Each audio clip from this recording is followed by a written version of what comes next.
everyone, this is Jackie Williams. In this video, I want to give you an introduction to the brand new Stampin' Positioner. I want to just give you the basics to get started, as well as go over what's included and how to use it. So first of all, while I encourage you to save this video for future reference, there are instructions included in the product in several languages. And then there's also a QR code here in the corner if you would like to scan that for more information from Stampin' Up directly. Now let's have a look at the platform itself. Is white. It is approximately 10 inches by 7 inches. You have a ruler across the top and the right-hand side in both imperial and metric. So whichever you use, you're covered.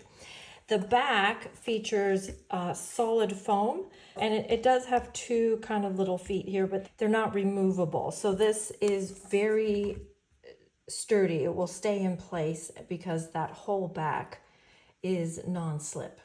Now you do have two springs in the corner, as well as some taller nodules to fit the plates, and then some shorter nodules to fit the grid paper, which I'll show you momentarily. So the tool also comes with two plates. You have a full-size plate and then a smaller plate that is approximately 2 inches, a little bit less than 2 inches or 5 centimeters. Now this whole system works on the idea of springs and pressing it down evenly. So the plates need to have a spring in each corner. The larger plate has two springs at the two bottom corners, but they will make use of these two here right on the platform for the top two corners. So there are springs in each corner. And so the idea is you just place it in place and then you press down and you get nice even pressure over the whole area. Now the grid comes on the plate, of course, so that is really helpful for lining up your images. The smaller plate, because it's not going to make use of these corners, does have springs in all four corners, and then this will fit right onto these larger knobs at the top. Press down nice and evenly, and this way you can move it anywhere you want on your project, particularly if you have like a 12 by 12 or a larger project. You have the ability to move that around. Now there's other things you can do with that, which I'll cover in the next video. There are also two magnets that are included with the Stampin' Positioner.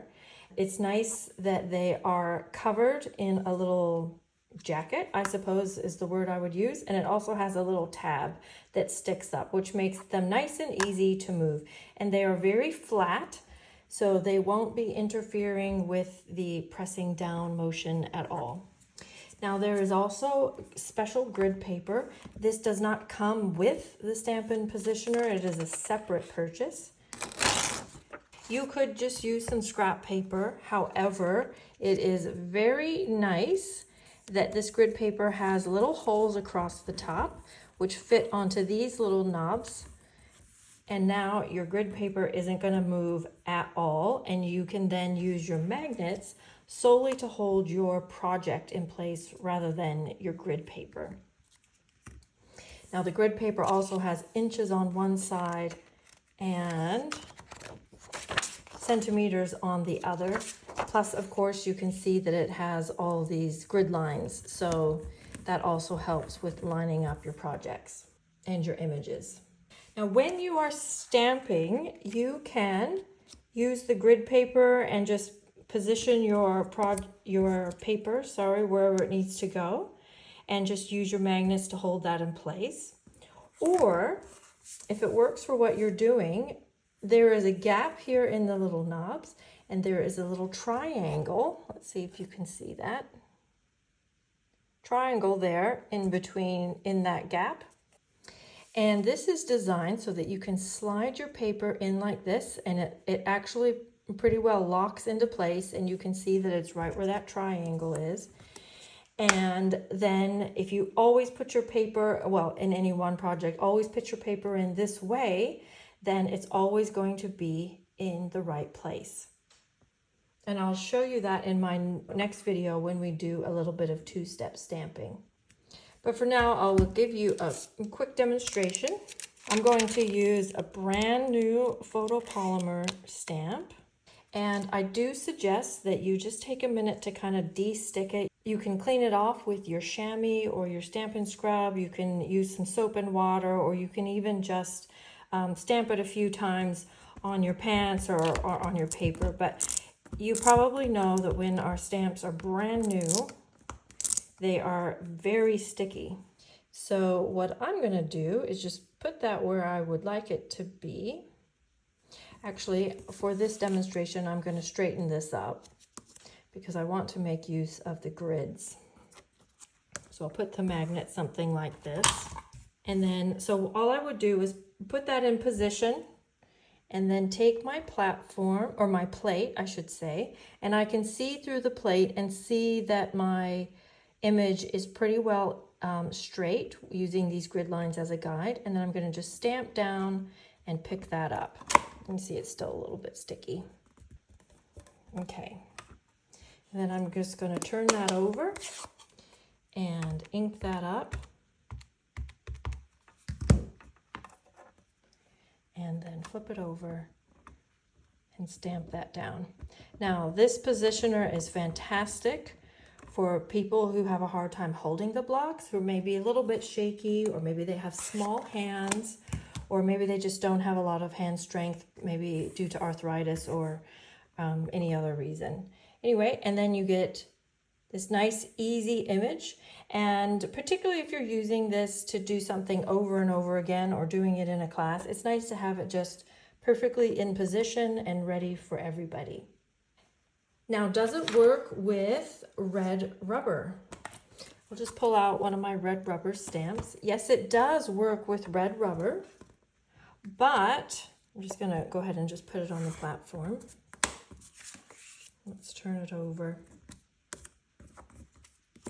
Because red rubber is thicker than the photopolymer, you don't have the option to just set it there and make sure it's all in position, which I see it's not, without it stamping. Because it is so much thicker, it's already going to be touching the paper even when you just set it without pressing.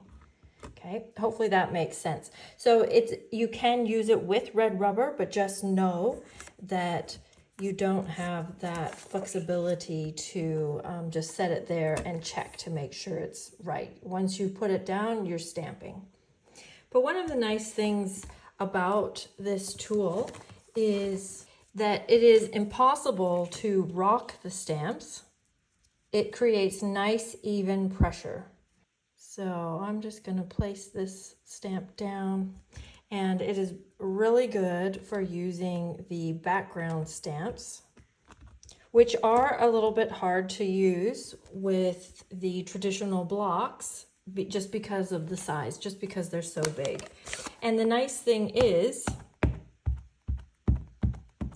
if you miss a bit, you can always stamp it again because it's going to stamp in exactly the same spot. Okay, so, oh, this is a red rubber large stamp. So you can get nice even pressure. You could even use your brayer to run over this, but it's actually pretty easy to just use your hands like that. I've just missed a little bit right there, so I'm just going to stamp it one more time just to get a little more of the ink transferred. There we go, that's a little bit better. And there we go. That was really easy compared to trying to get pressure with just your hands. So this was part one of a 3-part quick video series giving you the basics of the stamp positioner. In the next videos, I'm going to show you two-step stamping, stamping in rows, and double stamping. So please be sure to save this video and subscribe, and I'll see you next video.